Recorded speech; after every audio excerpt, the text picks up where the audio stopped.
Good morning class 12th। हमने chapter आव्यूह पढ़ लिया है। अब हम नया चैप्टर स्टार्ट करेंगे सारणिक। ठीक है, यदि हम इन रैखिक समीकरणों के निकाय को देखें तो हम इसको इस प्रकार व्यक्त कर सकते हैं। ये हमने आव्यूह चैप्टर में पढ़ा। क्योंकि देखिए ये किस ऑर्डर की मैट्रिक्स है, 2x2, और ये किस ऑर्डर की है, 2x1। तो इनका मल्टीप्लाई हो जाएगा और हमें किस ऑर्डर की मैट्रिक्स मिलेगी, 2x1। 2 रोज़ हैं इसमें और 1 कॉलम है। ठीक है, तो इन समीकरण को निकाय का अद्वितीय हल होगा अथवा नहीं। यदि आप क्लास 10th याद करें तो आप कहते थे कि समीकरण का अद्वितीय हल होगा यदि इस निकाय को अगर आप देखिए, यदि x और y के जो गुणांक हैं उनमें क्या संबंध हो, a1/a2 is not equal to b1/b2। यदि हम इनका तिर्यक गुणा करें तो हमें ये समीकरण मिलेगा, यानी कि this could not be equal to 0। यदि ये 0 के बराबर ना हो तो समीकरणों का हल किस प्रकार का होता था, अद्वितीय होता था, यूनिक होता था। उसके अलावा उस समीकरण को कोई और संतुष्ट नहीं करेगा। यानी कि उस समीकरण का हमको हल कैसे प्राप्त होंगे, अद्वितीय हल प्राप्त होंगे।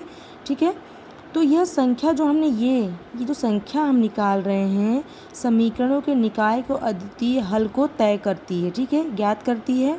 वह आव्यूह इससे संबंधित होती है। इसे हम बनाएं तो आव्यूह बनता है एक। ठीक है, और इसे ही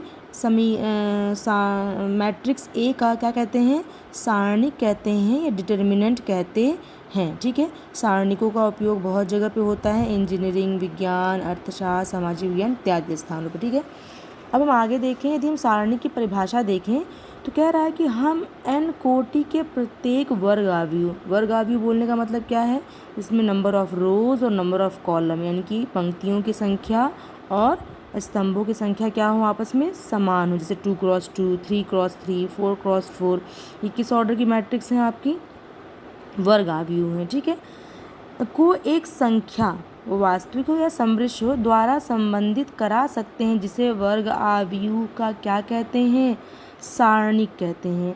इसे एक फलन की तरह भी हम समझ सकते हैं। किस प्रकार, यदि एक फंक्शन f है, कहाँ से कहाँ पे, वर्ग आव्यूह से k, तो एफ ए बराबर k हमने क्या लिया, इसमें से एक m क्या है, कलेक्शन है, पूरा समुच्चय है किसका, वर्ग आव्यूहों का।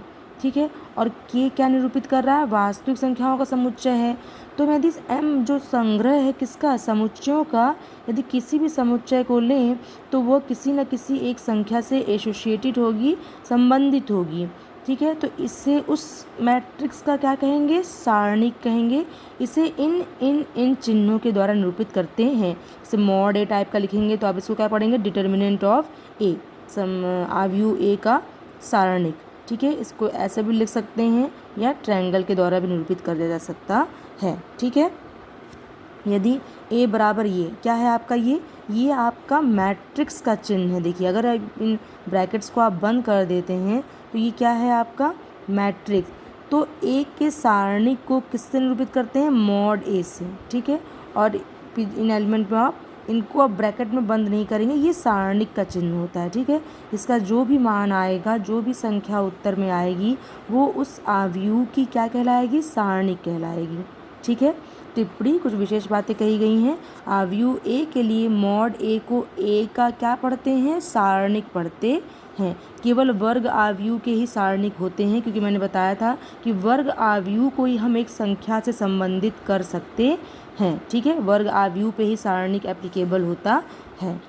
ठीक है, अब हम शुरू करते हैं कि एक कोटि के आव्यूह का सारणिक, यानी कि कितनी कोटि है उसकी, एक ही कोटि है। ठीक है, यानी कि 1x1 कितने एलिमेंट होंगे उसमें, एक ही रो, एक ही कॉलम, तो कितने एलिमेंट मिलेंगे हमको, एक ही एलिमेंट मिलेगा। तो जाहिर सी बात है इसका यदि आप सारणिक निकालेंगे तो वही नंबर आएगा। ठीक है, क्योंकि गुणा भाग करने के लिए कोई नंबर आपके पास है ही नहीं। अब द्वितीय कोटि से हम सारणिक को अच्छे से समझ पाएंगे। 2x2 कोटि का आव्यूह यदि हमारे पास कुछ इस प्रकार है, पहला एलिमेंट a11 होगा, फर्स्ट रो, और फर्स्ट रो का सेकंड कॉलम है, तो a12, a21, a22, ये एक हमारे पास क्या है, मैट्रिक्स है। तो a के सारणिक को हम इस प्रकार परिभाषित करते हैं। देखिए इसको किस किस प्रकार से लिख सकते हैं, मैंने बताया था ऊपर चिन्हों के बारे में आपको, determinant of a, mod a या डेल्टा से। ठीक है, कैसे करते हैं इसको, ध्यान दीजिए। a11 का इंटू होगा a21 से, फिर सेकेंड हम सेकेंड रो का सेकेंड से एलिमेंट से इनटू होगा, तो ये आंसर आएगा। अभी यहाँ तो आपने A11 केवल एलिमेंट्स के नेम लिख रखे हैं, जब आप यहाँ पे क्या होना चाहिए आपका A21, this is wrong, this is A21, क्या होना चाहिए यहाँ पे आपका A21, स्मॉल ए कैपिटल लिख दिया उसने, A21, ठीक है। तो A11 का आप इसमें गुणा करेंगे तो A11 A22 और माइनस A21 का गुणा होगा A12 में, ठीक है। गुणा करने का क्रम महत्वपूर्ण है क्योंकि आप संख्याओं को जोड़ नहीं रहे हैं, संख्याओं को क्या कर रहे हैं, घटा रहे हैं, ठीक है। तो आप इस क्रम में बढ़ते हुए चलेंगे, पहले ये गुणा होगा, उसके बाद दूसरे वाले एलिमेंट आपस में गुणा होंगे, ठीक है। तो ये जैसे हम सिंपल से एग्जांपल से समझना चाहें, ये आपकी किस ऑर्डर की मैट्रिक्स है, 2 क्रॉस 2, ठीक है। 2 रोज हैं और 2 कॉलम हैं, 2 पंक्तियां हैं, 2 स्तंभ है। तो मैंने क्या बताया था, इनका डिटरमिनेंट यदि हमें ज्ञात करना है तो सबसे पहले ये एलिमेंट आपस में गुणा होंगे, तो 2 इंटू 2 माइनस, बीच में कौन चिन्ह आएगा, माइनस का, और 4 इंटू -1, तो क्या हो जाएगा, ये माइनस माइनस प्लस हो जाएगा, तो 4 4 8। ये क्या आ गया, इसका इतनी सब सिंपल मान ही लिखा था आपका, ये तो डिटर्मिनेंट दे ही रखा था, तो इस डिटर्मिनेंट का वैल्यू कितनी आ गई, 8, ठीक है।